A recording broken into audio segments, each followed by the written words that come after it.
Olá, pessoal. José Luiz de Oliveira, Butantan News. E hoje temos a grata satisfação de receber a doutora Viviane Favarin. Ela é infectologista pediátrica. Vamos conhecer um pouquinho do trabalho dela, da experiência dela no tratamento de gestantes, né, de jovens até 19 anos de idade. Né? Desde bebezinho ali, o infectologista pediatra, né, é um dos profissionais que tem incumbência de estar clinicando sobre o estado de saúde dessa pessoa. Bom, aqui na tela junto comigo, então, né, a doutora Viviane, simpática, sorridente. Doutora, obrigado por atender ao nosso chamado, nos conceder essa entrevista. Seja bem-vinda ao Butantan News. Obrigada, José. Fico muito feliz de estar aqui com vocês e estou aqui à disposição para tirar as dúvidas que possam surgir. Bacana. Doutora, primeiramente, gostaria que a senhora falasse qual é a função de um infectologista. No caso, então, eu fiz a minha pediatria e depois fiz uma subespecialidade em infectologia pediátrica. Né? O infectologista pediátrico ele tem uma área bem abrangente na pediatria.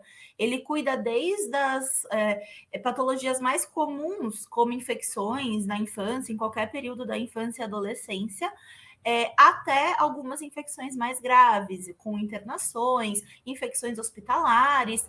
E também uma grande área da infectologia pediátrica são as infecções congênitas. Então, são as infecções que a mulher gestante acaba passando para o feto, e isso é uma grande área da infectologia pediátrica, fazendo esse acompanhamento a partir do momento que o bebê nasce para a gente conseguir determinar se passou, se não passou, qual o tratamento a ser instituído.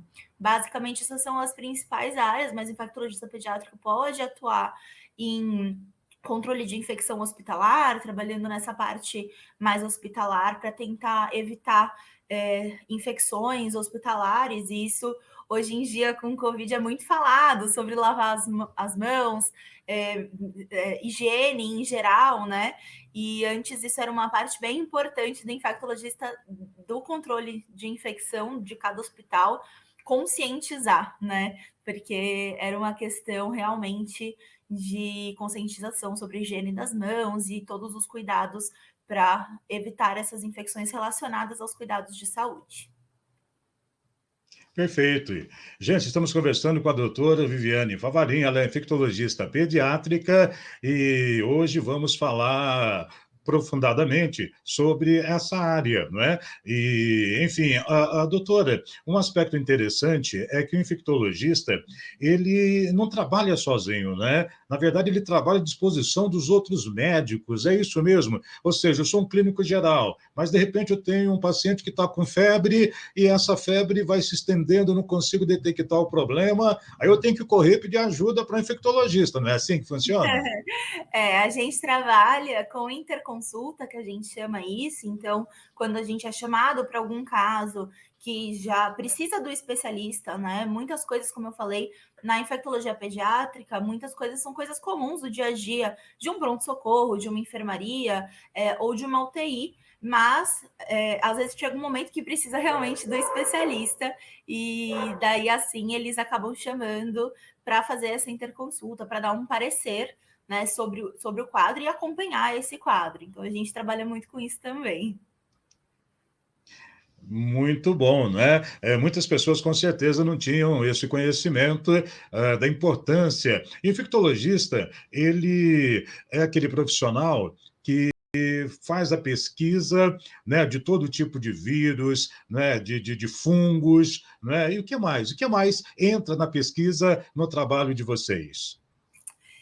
Olha, eu acho que a infectologia é um trabalho muito de detetive, né? Então a gente precisa, primeiro, de uma história muito bem feita, uma história clínica do paciente muito bem feita. Então, o nosso trabalho não é só com exames, ou não é só com o exame físico ou com só sinais, né? A gente precisa conversar com o paciente e isso, acho que todo infectologista adulto ou de criança é muito bom nisso, em conversar com o paciente e tirar a história, tentar ver essa parte epidemiológica que é tão importante em inúmeras doenças e ver toda essa questão de como começou, quando começou, o que está acontecendo nesse quadro. Então, é meio que um trabalho de detetive. A gente vai pegando pecinha por pecinha e vai colocando aí num quebra-cabeça para a gente tentar desvendar o que está acontecendo. Muitas vezes, claro, a gente junta toda essa história com exames clínicos que a gente tiver, exames de imagem, o exame físico do paciente na infectologia, ele é importantíssimo, porque ele diz muita coisa para a gente, e principalmente na pediatria, porque os nossos pacientes nem sempre dizem o que está acontecendo, né? Onde que está doendo, onde que ele está incomodado. Então, às vezes não, sempre a gente precisa realmente estar muito ligado, tanto na história como no exame físico. Eu diria que isso é o principal. E daí, hoje em dia, com a tecnologia que a gente tem a possibilidade de ter vários exames e ter aí na manga vários métodos diagnósticos que hoje em dia fazem parte, são bem importantes para a nossa profissão. Agora, a senhora também atende, né? Você é jovem, eu vou chamar de senhora justamente por questão de respeito Imagina, pela profissão, por favor, né? imagina. Mais para questão de respeito mesmo.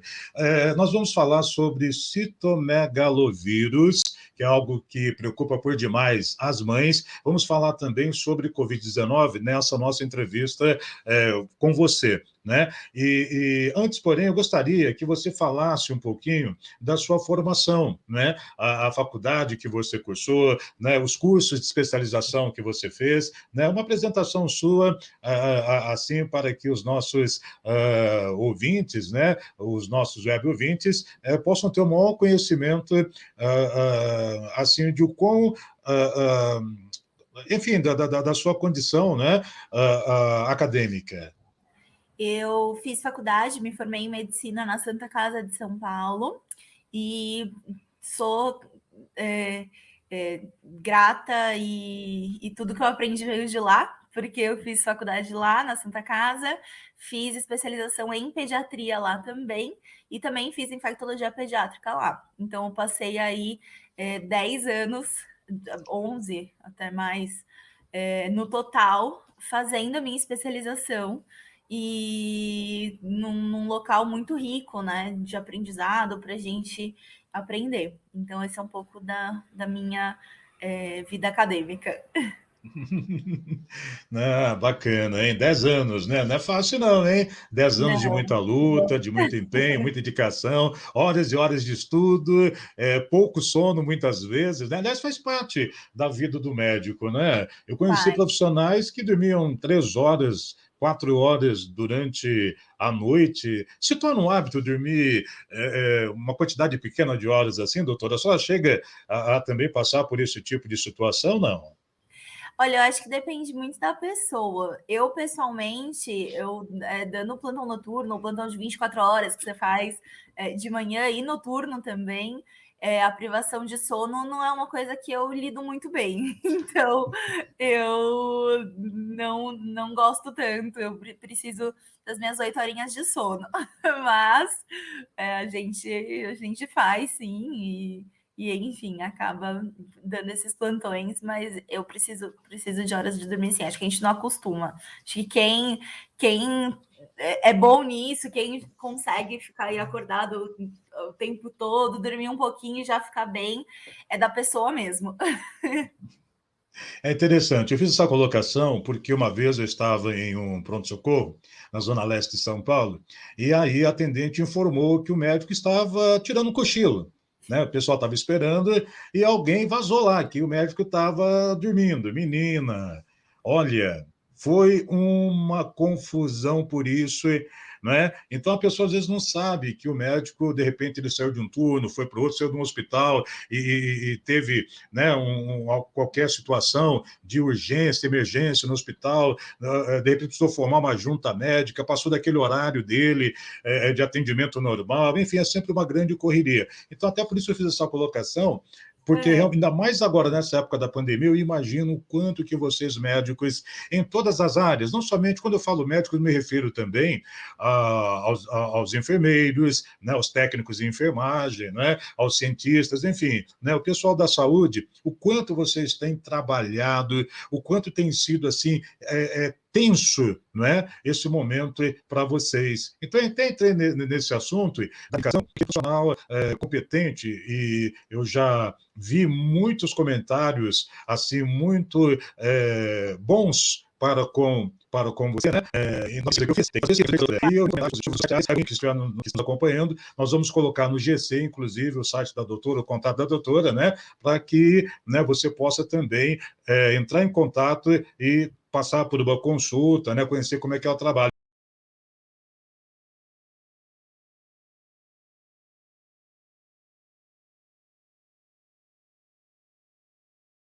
Agora, aproveitando, já entrando nessa questão das consultas, você também atende, assim, através de teleconsulta. Explica para a gente como que funciona. A pandemia nos trouxe algumas coisas diferentes, né, do nosso trabalho. Então, a teleconsulta, a telemedicina, ela é algo utilizado em muitos países, inclusive aqui na América Latina, a Argentina já tem um tempão, uma estrutura muito boa para fazer telemedicina. E aqui no Brasil não tinha sido liberado ainda para fazer, só em certas situações. E com a pandemia, o Conselho Federal de Medicina liberou para ser feita a telemedicina. E a partir daí, principalmente o trabalho do especialista ajudou bastante, porque muitas vezes eu atendo telemedicina pacientes do Brasil inteiro que não tem especialista na cidade deles, né? E daí eles precisam de um infectologista pediátrico por inúmeros motivos, e eu acabo atendendo porque realmente é mais simples, né? Muitas vezes é interior do Brasil, pode até ir para uma cidade maior, mas às vezes mesmo na cidade maior, dependendo do local, não tem um especialista ou não tem agenda. Então, muitos estão usando esse recurso e hoje em dia eu atendo por telemedicina, continuo com atendimento presencial, continuo com atendimento em pronto-socorro também, mas a telemedicina é uma prática que veio para ficar, assim, na medicina, é uma das coisas modernas que ajudou muito a prática médica, acho que principalmente nas especialidades. Novos tempos, doutora, novos tempos, não é verdade? Né? Sim. Então, então, a pessoa, no caso, ela mostra exames através da telemedicina, né? É mais baseado nos exames que a pessoa faz, nos sintomas que ela diz para você, para que você possa fazer um diagnóstico, é assim que funciona?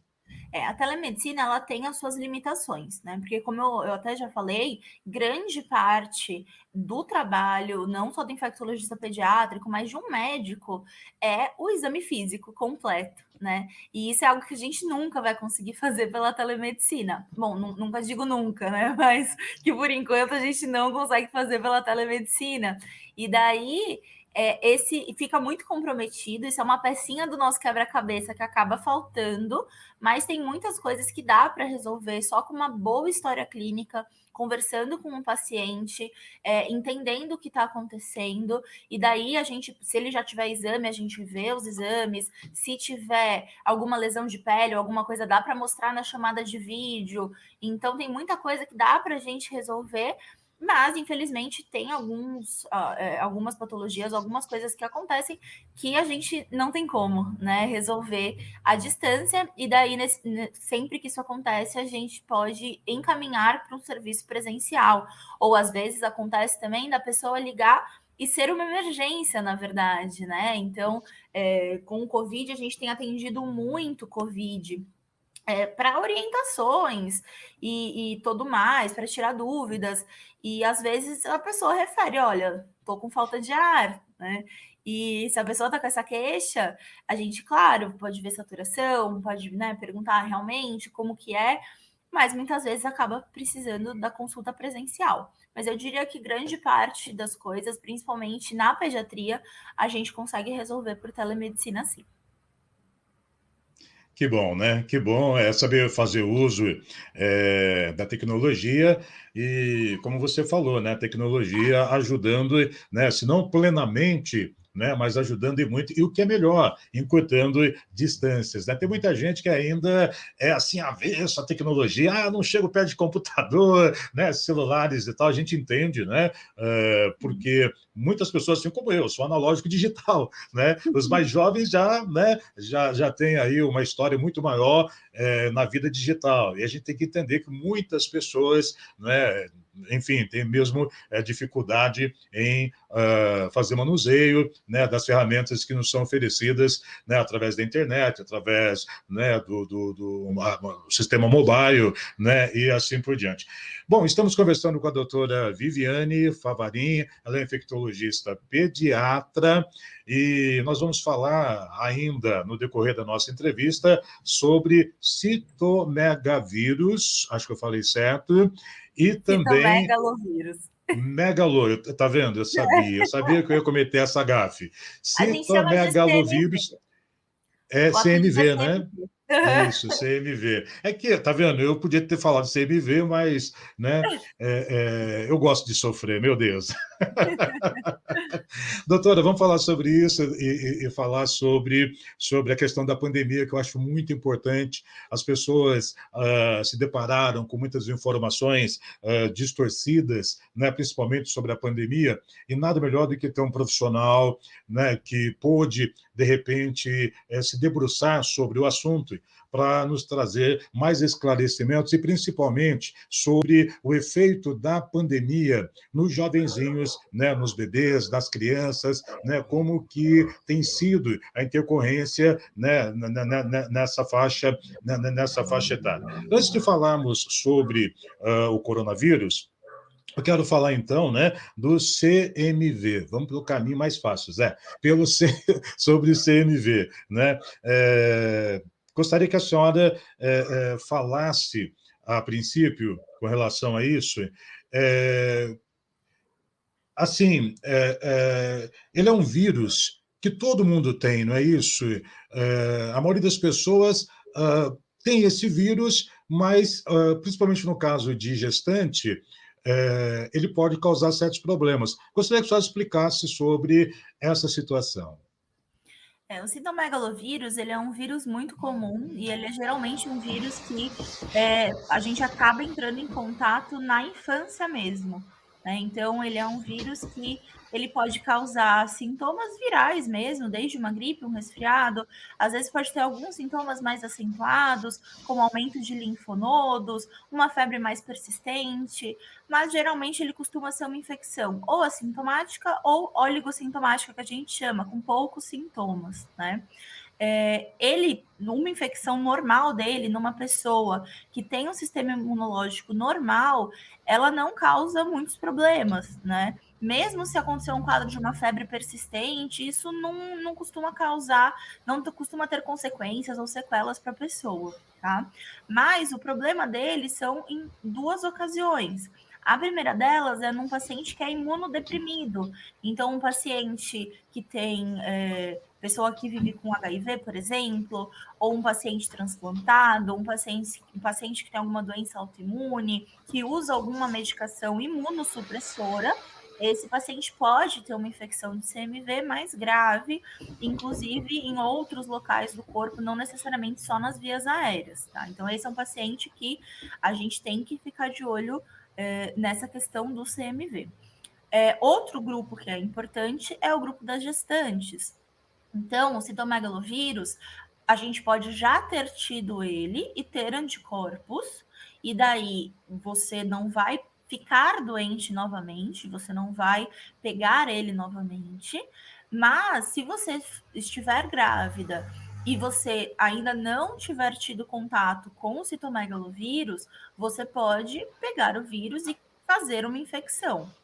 Para a grávida em si, não é um grande problema, Porque a grávida é um adulto com sistema imunológico normal, as grávidas de baixo risco, né? E ela vai pegar, pode ter um pouquinho de resfriado, pode ter manchinha na pele, pode ter isso no máximo e acabou, né? Pode ter uma febre e acabou. Ou às vezes não vai ter nada, vai ser assintomática. Só que o problema do citomegalovírus é que ele é um vírus que ele consegue passar para o bebê. Então, o bebê, quando ele ainda está dentro da barriga, ele pode receber o vírus e ser infectado por esse vírus. Tá? E esse é o problema do CMV na área em que eu atuo, que é infectologia pediátrica. Então, uma das coisas que a gente vê muito são esses bebês que nasceram de mães que foram infectadas pelo citomegalovírus durante a gestação e o bebê pode ter alguma sequela, pode ter algum problema, ou pode não ter, ele pode ser assintomático. Então, não é 100% que a mãe teve que o bebê vai ter. Mas, dependendo de quando foi que a mãe adquiriu essa infecção, se foi no começo, no primeiro trimestre, se foi mais para o terceiro trimestre, isso vai depender e isso vai mudar o prognóstico do bebê. Doutora, por isso que é importante o pré-natal, não é mesmo? O CMV, ele é feito em alguns pré-natais, a sorologia, tá? Para você saber se você é suscetível ou imune. Mas ainda nesse momento a gente não tem a gente tem vários estudos, mas não tem uma liberação de algum tratamento para não passar para o bebê. Né? Existem algumas tentativas, existem algumas opções, mas hoje em dia no Brasil não é liberado. Então, mesmo você sabendo na gestação, a única coisa que vai ajudar é quando esse bebê nascer, a gente sabe que tem que procurar e ver se ele tem CMV ou se ele teve alguma sequela, né? Mas na gestação em si, infelizmente, é uma doença que não tem o que ser feito, tá? Outra questão do CMV é que mesmo mulheres que já tiveram, às vezes, durante a gestação, o vírus ele pode se reativar no organismo dela. Isso acontece, apesar de ser incomum, mas isso pode acontecer, e isso a gente também vê pelos exames, quando tem essa reativação. E daí pode acontecer a mesma coisa, pode infectar o bebê e o bebê acabar ficando doente também. Agora, doutora, essa infecção no bebê, né, vai causar o que no bebê? O bebê vai ter problemas de surdez, microencefalia? O que pode causar, né, o bebê contaminado? O citomegalovírus congênito, que é quando o bebê ele se infecta dentro da barriga da mãe e ele acaba adquirindo a doença, ele pode se manifestar de diversas maneiras. Desde um bebê que não nasce muito bem, que tem uma restrição de crescimento, até um bebê que pode nascer grave, com alguma questão mais grave, precisar ir para a UTI. Mas o que a gente mais vê no CMV realmente é a surdez. E essa é uma questão importante no CMV, ele acontece bastante nos bebês que são infectados, tá? A microcefalia ou calcificações parenquimatosas dentro do parênquima encefálico do cérebro também podem acontecer, e isso gerar mais para frente um atraso cognitivo, um distúrbio aí do desenvolvimento da criança. Por isso que é importante saber o status dessa mãe, saber se ela é suscetível ao CMV, se ela já é imune, mas mesmo que ela for imune, ver se isso reativou durante a gestação ou não, porque apesar da gente não ter o que fazer durante a gestação, quando esse bebê nasce, a gente pode procurar se tem alguma coisa acontecendo com ele. Então, a gente pode fazer o exame do ouvido para ver se tem algum déficit auditivo, a gente pode fazer exames de imagem na cabeça para ver se realmente tem algum acometimento ou não, exames de sangue, enfim. E a gente pode tentar procurar o vírus também nesse bebê. E esse é o momento de ser feito isso. Só lembrando que o citomegalovírus congênito, ele não é uma infecção de um bebê recém-nascido. Então, se um bebê recém-nascido, ele nasceu, a mãe não teve CMV, ele nasceu e daí uma semana depois ele se encontrou com a avó estava com CMV e passou para ele não vai ter malformações, ele não vai ter sequelas do CMV. Ele vai ser como um bebê pegando o CMV, uma criança pegando o CMV. O que causa isso é o CMV no organismo de um bebê em formação. Esse que é o problema. Então, é por isso que a gente chama de CMV congênito. A criança nasce com isso. O CMV adquirido é o que a criança pegou. A partir do momento que a criança nasceu, está no mundo, ela pode pegar CMV de qualquer um. Não necessariamente foi passado pela mãe. Doutor, agora uma outra questão. A senhora falou de a criança, né, depois de ter nascido, poder se contaminar. É o fato de que o CMV ele não apresenta sintomas, né? A pessoa contaminada, somente se baixar a imunidade dela que vão aparecer alguns sintomas, febre acima de 38 graus, né? Sim, sintomas de quando a imunidade ela fica baixa. E para detectar, na verdade, a contaminação por esse vírus é somente através de exame de sangue específico, não é isso? O CMV, numa pessoa saudável, numa criança saudável, ele vai causar ou nenhum sintoma ou poucos sintomas, mas nada disso vai causar alguma sequela ou algum problema. Ela é uma doença viral benigna, típica da infância. A maior parte das crianças são expostas ao CMV muito cedo e geralmente não tem nada, ou tem uma gripe, um resfriado e só. Tá? Então, é isso que costuma acontecer com o CMV. Doutora, outra colocação que ele faço ainda José, sobre. eu esqueci o último, Sim. o final da sua pergunta. Esqueci. Não, sim, não, respondeu sim. É que, na verdade, o final da pergunta foi sobre como detectar, visto que ele não apresenta sintomas, né? Então, Isso. seria somente através de um exame de sangue específico. Isso. Então, como que a gente detecta, né? Primeiro, não precisa ser feito esse exame, a gente não precisa desse diagnóstico, a gente não precisa saber, porque se ele for uma doença viral como qualquer outra, pode ser causado por vários vírus. Mas quando a gente precisa saber, ou é uma febre persistente, a gente está suspeitando que possa ser um CMV, e daí ter esse diagnóstico vai tranquilizar a família, vai tranquilizar o médico, vai todo mundo ficar mais tranquilo que a gente tem esse diagnóstico e sabe que vai ficar tudo bem. Então a gente faz exame de sangue, a gente faz a sorologia para saber se tem anticorpos ao CMV ou não. Então, doutora, no caso do CMV, visto que ele não apresenta nenhum sintoma, né? Tem tratamento para ele? Tem como eliminar o vírus? O tratamento do CMV, ele é destinado apenas para pacientes que têm CMV congênito, então os bebês que pegaram o CMV da mãe e que têm problemas mais graves, como a surdez. E mesmo assim, não são todos os casos, a gente tem diretrizes para definir quando tratar e quando não tratar, tá? E o tratamento também é feito em pacientes que são imunossuprimidos. Nos pacientes saudáveis, normais, rígidos, sem nenhum problema de saúde, que pegou uma infecção por CMV, não é feito nenhum tratamento. É uma infecção viral benigna que ela é autolimitante, ela passa sozinha. O nosso próprio organismo combate a infecção. E a não ser que o paciente seja de algum desses grupos de risco, então ou pegou da mãe dentro da barriga, ou é um paciente imunossuprimido, a gente não tem indicação de tratamento para ele. Certinho. Muito bem colocado, doutor. Agora, a pergunta que cabe também, para a gente finalizar, né, sobre o CMV, no caso, como que acontece a contaminação, né?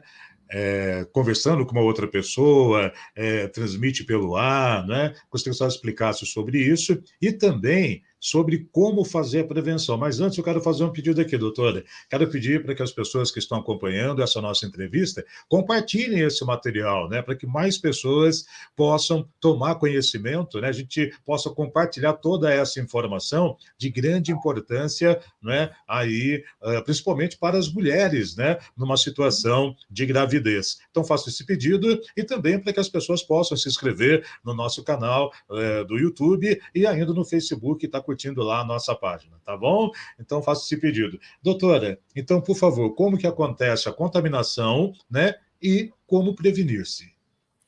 O CMV, ele é transmitido por gotículas, tá? Gotículas são pequenas partículas que saem da nossa via aérea, então, ou na saliva, por boca, ou no espirro, secreções que a gente tem no geral, e isso que transmite o CMV. Por isso que ele é tão comum na infância, né? As crianças, elas vão ter esse contato mais próximo, e principalmente as crianças que estiverem infectadas, elas vão ter contato aí mais próximo com outras crianças, né? Então, esse é a transmissão do CMV. Por ser um vírus benigno, na maior parte dos casos, tirando os casos, os pacientes de risco, que não tem grandes sequelas e grandes problemas, não existe assim uma recomendação de prevenção. Mas as prevenções que costumam ajudar são as mesmas que a gente já está cansado de saber para o Covid. Então, a máscara, higienização das mãos, distanciamento social, tudo isso são medidas que vão acabar protegendo tanto crianças como adultos de praticamente todas as infecções virais que são transmitidas por gotículas. Correto. Doutora, mais uma vez quero agradecer a senhora se colocar à nossa disposição, nos conceder essa entrevista, né? E agora, quero pedir para a senhora ficar mais 5 minutinhos com a gente para falarmos sobre o Covid-19. Já de antemão, quero fazer um novo convite para a senhora, para que em breve possamos voltar a falar, porque nós temos aí a AIDS, que hoje não se fala muito, temos herpes para podermos conversar com a senhora, né? Enfim, é uma área muito vasta, sem sombra de dúvidas, então já quero aproveitar e de antemão já deixar aqui o convite aberto, né, para que possamos voltar a falar sobre, né, especificamente essas outras infecções, né, e falar sobre viroses, enfim, mas agora sobre o Covid-19, gostaria de saber da senhora que tem muito fake news, tem muita informação que não é plenamente correta, né, ou incompleta. No caso das crianças, as crianças ainda continuam tendo uma certa proteção contra o coronavírus, porque antes falavam que o coronavírus era fatal para pessoas de mais idade, aí depois, já com a expansão da doença, né, surgimento de novas cepas, começou a atingir pessoas de meia idade, pessoas mais jovens, né? E as crianças, hein, dentro da área em que você atua, de 0 a 19 anos, né, o jovenzinho também, corre grande risco com o Covid-19? Os casos de Covid em criança, eles em maioria costumam ser casos leves. Geralmente, elas acabam se infectando por um adulto, então costuma, quando a gente vê casos de famílias numa mesma casa, geralmente quem fica doente primeiro é um adulto, né, o cuidador da criança, e a criança tem sintomas brandos, ou às vezes nem apresenta sintomas, mas tem sintomas de como se fosse um resfriado comum, por exemplo. Então, tem coriza, tem congestão nasal, pode ter febre, pode ter uma dor de garganta. Mas as crianças costumam, quando elas são infectadas, se recuperam muito bem. Tá? Então, mesmo no pronto-socorro, mesmo na internação, a gente não vê muitos casos graves em criança de Covid. Né? Então, a gente tem um outro vírus, que é o vírus sincicial respiratório, que é o vírus da bronquiolite, que pega geralmente crianças até 1 ano, mas até 2 anos pode pegar, mas principalmente até 1 ano. E ele é um vírus que, por exemplo, a criança ela pode ter um desconforto respiratório importante. Ela pode ficar com dificuldade para respirar, ela pode precisar ter que ir para uma UTI, usar oxigênio, às vezes precisar de um respirador por esse vírus, né? Então a gente já estava meio que acostumado a lidar com vírus que possam causar isso em criança. Mas o SARS-CoV-2, o vírus da Covid, ele não é um vírus que faz isso com as crianças na grande maioria das vezes. Mesmo crianças um pouco mais velhas, ali pré-adolescentes, adolescentes, quando a gente costuma ter um caso grave, quando acontece de ter algum caso grave, é mais para essa faixa etária do que para as crianças menores. Isso não quer dizer que as crianças não pegam Covid. Elas podem pegar, mas geralmente elas vão ter um quadro, sim, mais brando. O que tem acontecido hoje em dia é que com essa nova variante Delta, A gente vai ter um aumento de casos, isso não tem como fugir. A gente vê nos Estados Unidos que tem aumentado e não tem como a gente realmente fugir disso, porque é uma variante nova, é um vírus que consegue burlar o nosso sistema imunológico, então ele consegue passar como se fosse outro vírus para o nosso sistema imunológico. E daí mesmo pessoas que já tiveram, ou mesmo pessoas que já foram vacinadas, podem se infectar. Não necessariamente vão se infectar. Existe sim uma proteção contra a variante Delta, mas pode acontecer de se infectar. Por isso que a gente vai ver, com a chegada da variante Delta, um aumento nos casos, e por isso que a vacinação é tão importante. Porque quanto mais a gente vacinar, menos vai ter circulação de vírus, menos chance de ter circulação de vírus, não só dessa variante, como outras que podem surgir. E sem a gente ter todo esse vírus circulando por aí, a gente consegue conter a doença. Então, nesse momento, a gente não vê um grande problema na faixa etária pediátrica. Quando a gente vê casos, geralmente são casos leves, e isso considerando o mundo inteiro em relação à criança, não só no Brasil, mas no Brasil também, a gente vê dados epidemiológicos, a gente tem esses dados e são dados em que os quadros na criança são realmente leves e costumam não causar complicações. Ah, mas meu vizinho tem um filho que teve e ficou grave e precisou entubar. Veja bem, falar que não costuma acontecer não quer dizer que nunca acontece. Principalmente crianças que têm alguma comorbidade, que têm algum problema de saúde, né? Então, essas crianças vão estar mais suscetíveis a qualquer tipo de infecção e ao Covid também. Então, pode acontecer, mas a frequência que a gente vê isso acontecendo nas crianças é muito menor do que a gente vê nos adultos. Acho que o que assusta nas crianças e que, né, quando começa a ter dados que isso está acontecendo, isso causa um susto muito grande, é a síndrome inflamatória multissistêmica, que acaba acontecendo depois que a criança teve um contato com Covid, ela nem precisa ter ficado doente, ter tido sintoma, mas ela teve um contato. Então, o pai teve Covid, ela teve contato com o pai. E daí, em torno aí de 30 dias a 60 dias, ela pode apresentar uma síndrome inflamatória, que é um processo autoimune que acaba acontecendo, e isso a gente tem visto, isso acontece na faixa etária pediátrica. Quanto mais aumentam os casos, mais a gente vai ver mais casos de síndrome inflamatória multissistêmica. Isso não quer dizer que a incidência dela aumentou, que a prevalência dela aumentou. Isso só quer dizer que quando a gente tiver mais casos, proporcionalmente isso vai acabar acontecendo.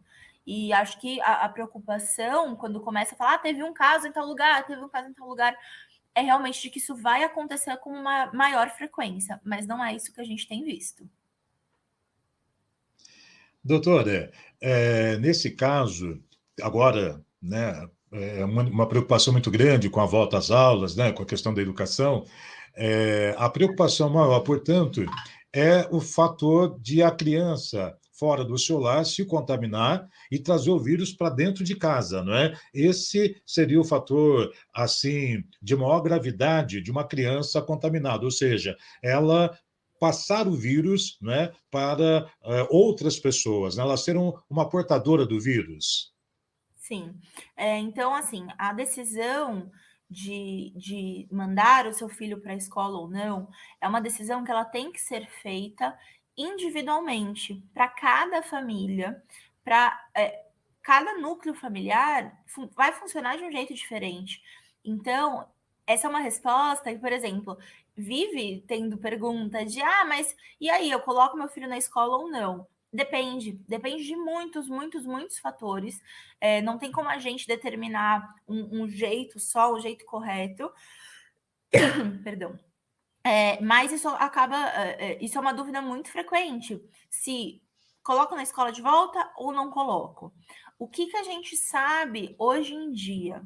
Que boas medidas de higiene, como máscara, lavar as mãos, higienizar as mãos com álcool em gel, manter um certo distanciamento entre os alunos, estudar numa escola que tem um ambiente ao ar livre, por exemplo, que as salas são bem arejadas, tudo isso são coisas que devem ser levadas em consideração na hora se a criança vai voltar ou não. Se a criança consegue usar máscara, é conscientizada para usar a máscara, consegue higienizar as mãos corretamente, o risco dessa criança trazer algo para a família, ele é um risco baixo. É claro que ele vai existir, mas ele é um risco baixo. E daí é uma decisão tão individualizada que a gente tem que levar em consideração o impacto da pandemia na criança.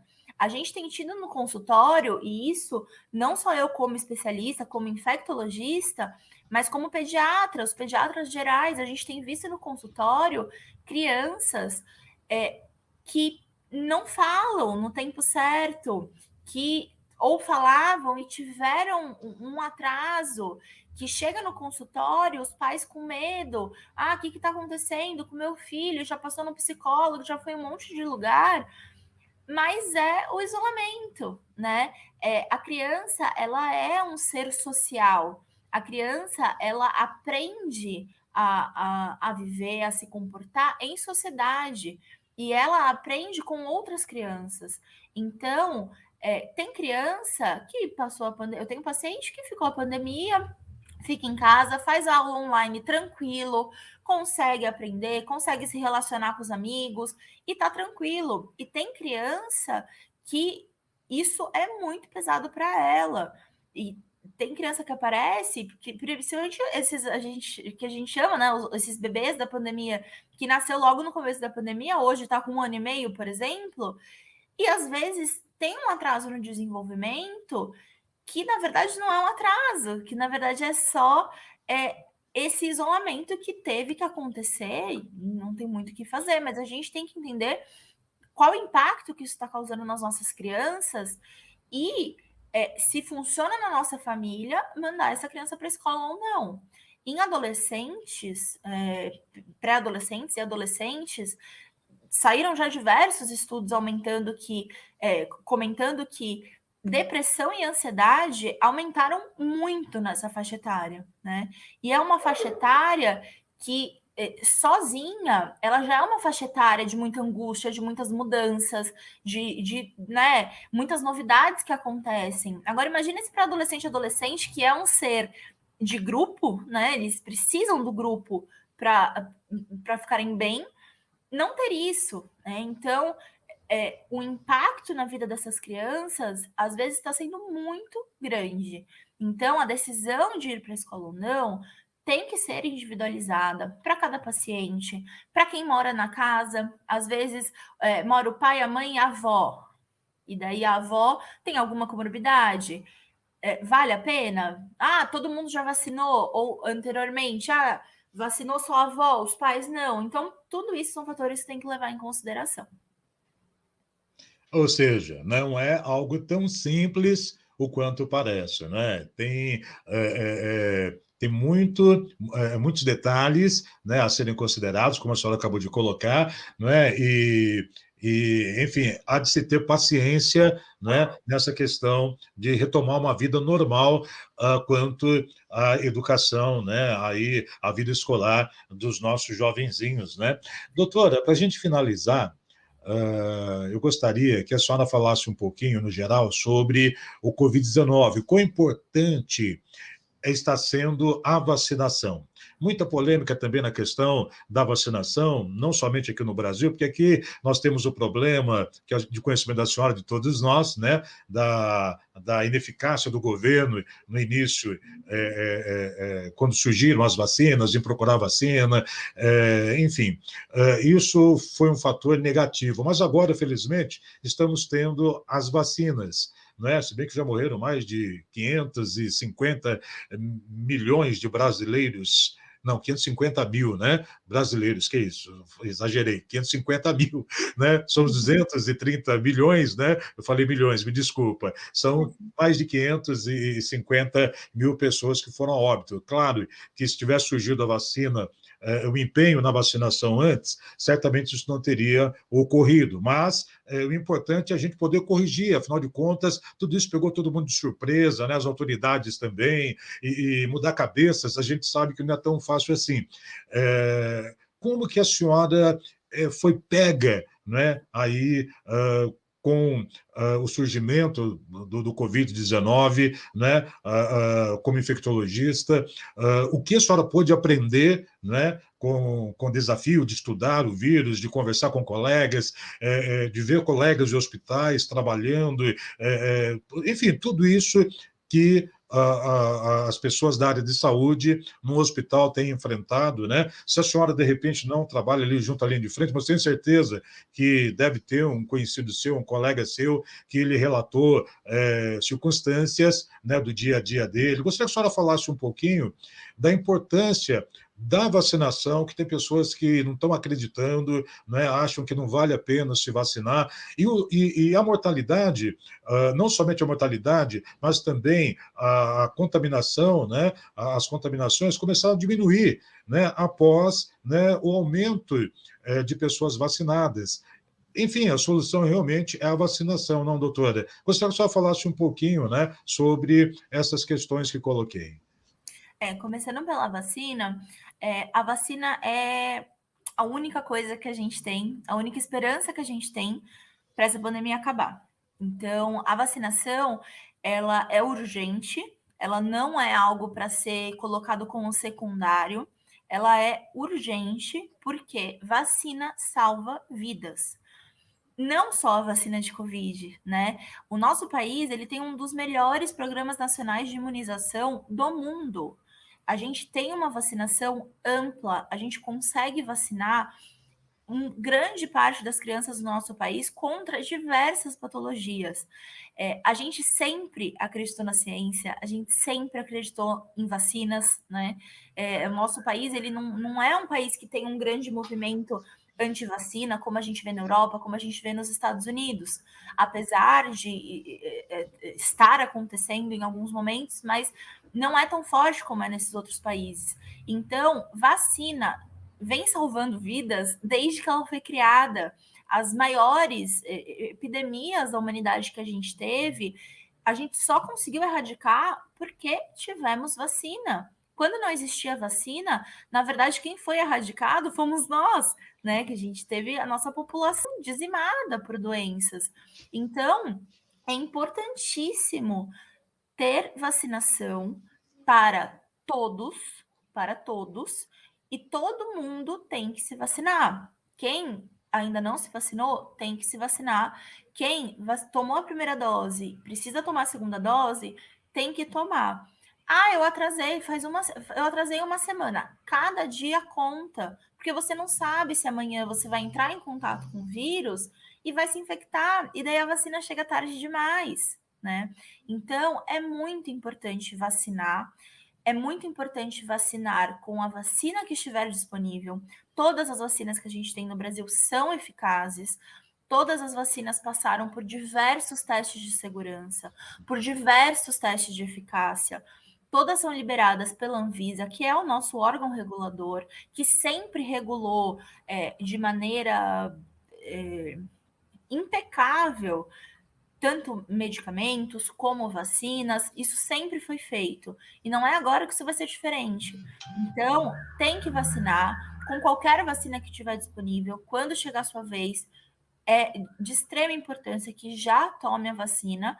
E a vacina, nenhuma vacina protege 100% contra você pegar uma doença. Nenhuma. Isso, as vacinas da infância, por exemplo, falando sobre meningite, que é uma doença que assusta, né?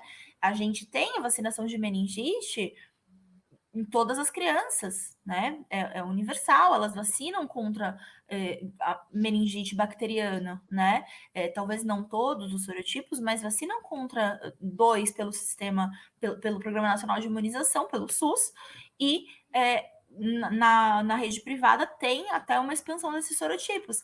E mesmo assim, uma criança que está vacinada, ela pode se infectar também.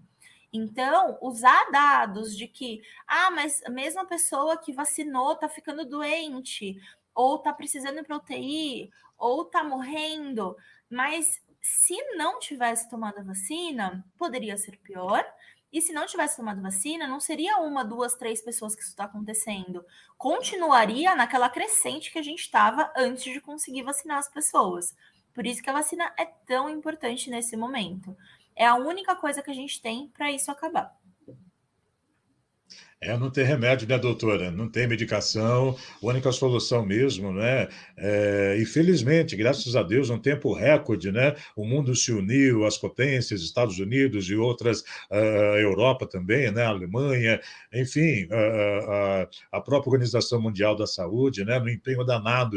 Porque eu já ouvi situação assim, mas demora-se 10 anos, 15 anos para se fazer uma vacina, né? Mas hoje a gente conseguiu, nos nossos dias, né, com tecnologia, com cientistas brilhantes que nós temos no mundo, inclusive aqui no Brasil, né, avançar e rapidamente conseguir essas vacinas, né, que, olha, melhor, desculpa, essa vacina, porque tem a AstraZeneca, tem a Coronavac, né, por isso que eu usei o plural, mas essa vacina de grande importância que realmente salva vidas, não tem outro caminho. E o exemplo disso é justamente, à medida que foi aumentando a vacinação, a queda que surgiu, né, nos casos, mas a gente não pode descuidar. Agora, doutor, eu imagino que a gente vai continuar, né, tendo a vacinação durante anos, como acontece com a gripe, a influenza, né? Enfim, vamos ter que continuar e continuar ainda por um bom período fazendo uso das medidas restritivas, não, doutora? Para a gente finalizar, por favor. Sobre se vai precisar vacinar novamente, quando que vai ser, isso a gente ainda não tem nenhum dado muito concreto para falar quando que isso vai precisar acontecer, né? A gente pode ter uma possibilidade que tenha que acontecer, vacinar todo ano, por exemplo, mas a gente ainda não sabe exatamente quando isso vai acontecer, nem como isso vai acontecer, né? Que mais, José? Me perdi. Não, sim, justamente sobre isso, né? Se a gente continuar usando, porque a pessoa às vezes ela se vacina, mas ela fala, não, agora eu posso ficar sem máscara, não preciso, tô de boa. Só que tem um porém, tem que pensar no próximo, porque mesmo vacinado, podemos nos contaminar e sermos portadores. Agora, doutora, eu tenho tanta coisa para perguntar para a senhora e estou preocupado com o seu tempo, né? Não, eu tô Sim. tranquila. Tá Tô tranquila. tranquila? Então, eu Pode fico falar. muito preocupado nessa questão da pessoa falar assim: eu estou vacinado, então não preciso usar mais a máscara, né? E a importância das pessoas tomarem a vacina em todo mundo é justamente para que ninguém continue sendo usado pelo vírus para contaminar outras pessoas, não, doutora? Quanto mais pessoas forem vacinadas, né, é bom. Eu quero dizer assim, não pensar só em nós. Eu vou vacinar porque eu vou estar, né, imune à doença. Não, eu tenho que pensar que eu vou estar me vacinando para não passar para outras pessoas a doença, me proteger, mas não passar para o outro, e assim sucessivamente. Eu acho que esse deve ser o pensamento, né? De nos É, protegermos e protegermos também o nosso semelhante. é importante, como eu falei, a vacina, ela não, nenhuma vacina vai proteger ninguém 100% do tempo, né? Nenhuma vacina vai ter 100% de eficácia. Então, mesmo com a vacinação, mesmo com a vacinação aqui no estado de São Paulo, por exemplo, já vai ter quase toda a população adulta com primeira dose até semana que vem. Então, mesmo a vacinação estando ocorrendo da maneira correta agora, estando acontecendo com praticamente toda a população adulta, mesmo assim, as medidas preventivas, elas continuam tendo que ser feitas. Então, uso de máscara adequado, não ficar em ambientes fechados, se for ficar em ambientes fechados, utilizar máscara adequadamente nesses ambientes, precisar sair, tentar escolher lugares que sejam abertos, que sejam ao ar livre, manter um distanciamento social, não se encontrar com pessoas que a gente chama fora da sua bolha, né? Então, se você tem a recomendação anterior, era não pode, mesmo pessoas da mesma família que moram em outra casa, legal, não pode se ver, né? Pode ter uma disseminação maior.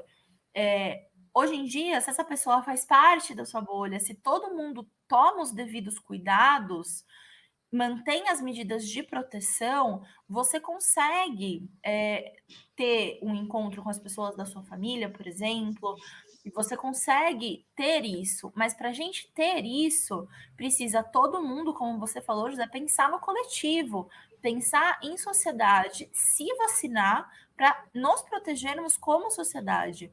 Isso não vai acabar com o esforço individual de uma pessoa. Isso tem que ser um esforço coletivo.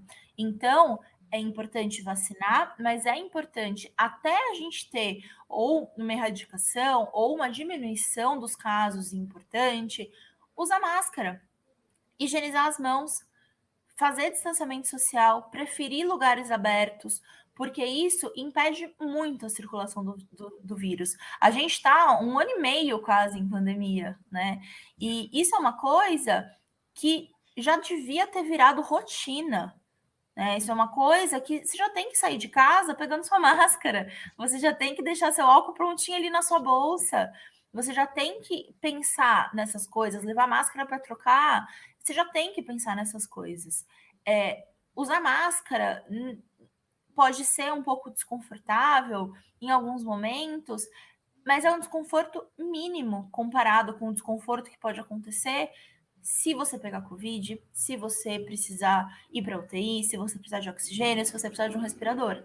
Então, usar a máscara também salva vidas, também é importante manter o uso de máscara, manter a higienização das mãos, manter todas as medidas que a gente já está cansado de falar há 1 ano e meio, né? Então é muito importante manter tudo isso, mesmo com a vacinação, até a gente ter um dado seguro de que não precisamos mais.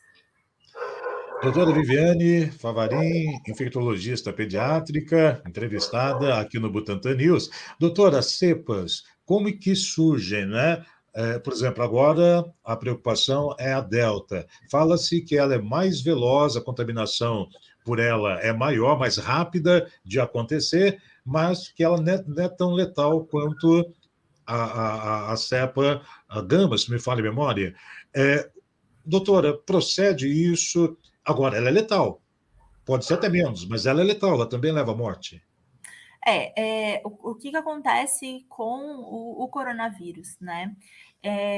Ele é um vírus que, como todos os vírus praticamente, ele consegue sofrer pequenas mutações no seu material genético, e isso, quando elas se acumulam, então infecta uma pessoa, faz uma mutação, infecta outra pessoa, faz outra mutação, e ele vai pulando e se mutando até chegar numa combinação de mutações que consegue ultrapassar o sistema imunológico de uma pessoa que já pegou Covid, que tem anticorpos, ou de uma pessoa que se vacinou e tem anticorpos.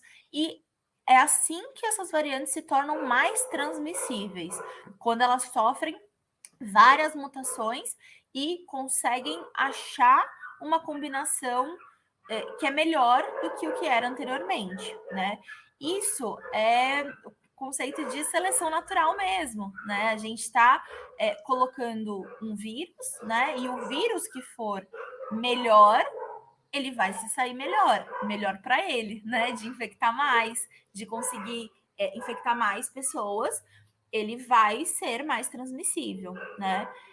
Mesmo com a maior transmissibilidade da Delta, a gente não tem visto maior mortalidade, o que é um dado importante. A gente ainda não tem tantos dados assim, pode ser que tenha, mas por enquanto a gente não tem visto maior mortalidade com ela. Mas podem surgir novas variantes, novas mutações? Podem, né? E quanto mais pessoas suscetíveis ao vírus estiverem, mais variantes podem surgir, porque vai começar com um vírus normal, não mutado, que vai começar a se mutar e vai começar a transmitir. Quando a gente consegue ter uma pessoa vacinada, o vírus ele sofre uma mutação, quando ele vai infectar essa pessoa, ele encontra a barreira imunológica. Daí, se ele não infecta, ele não consegue continuar se mutando até achar uma mutação que seja boa. Porque a chance dele fazer uma mutaçãozinha só e já ser um vírus muito bom é difícil. Então, ele passa por várias mutações. Que maravilha. Hoje fiquei muito bem informado, viu? Posso falar por mim, aprendi bastante. Que bom! Doutora, muito obrigado por essa entrevista, maravilhoso. Olha, eu achei que nós fôssemos conversar por 30 minutos, já tem 1 hora aqui de conversa. Meu Deus, que maravilha, muita informação que carinhosamente, né, nossos web ouvintes vão poder acompanhar através de vídeos, através das nossas plataformas, né? Que nós já vamos estar disponibilizando de imediato, né? Já está disponibilizado de imediato, e eu quero agradecer muito, espero ter outras oportunidades para poder conversar com você, né? Eu ia falar senhora de novo, né? É. Mas tão jovem como você então, o respeito é o mesmo, tá? E eu quero agradecer muito, muito mesmo, né, por você ter tirado um tempo para poder conversar conosco e passar tanta informação importante assim. E desejo voltar a falar com você em uma oportunidade próxima, porque ainda temos, né, muito que passar para as pessoas sobre outras doenças, né? E então lhe agradeço muito mesmo, viu? Muito obrigado. Imagina, Zé, eu que fico feliz de estar aqui, de poder falar mais sobre minha especialidade, de poder ajudar também as pessoas que, enfim, precisam de uma informação científica de qualidade e, né, que podem estar precisando dessa ajuda e que querem saber mais sobre diversos assuntos. Bacana, isso aí. Bom, e assim, encerramos a nossa entrevista com a doutora Viviane Favarin, ela é infectologista pediatra, né? E, se Deus quiser, numa próxima oportunidade, né, estaremos falando com ela novamente, né, sobre outros assuntos importantes, né, dentro da área em que ela atua, né, que é de infectologia. E então, a gente agradece muito mesmo. E agradeço você também que, né, acompanhou aqui a nossa entrevista, e peço para você fazer o compartilhamento nas suas redes sociais, se inscrever no nosso canal do YouTube, curtir e seguir a nossa página do Facebook, para que você possa, né, estar sendo sempre notificado das nossas publicações, das nossas lives, as nossas entradas ao vivo, né? Muito obrigado e um grande abraço a todos. Fiquem na paz, fiquem com Deus.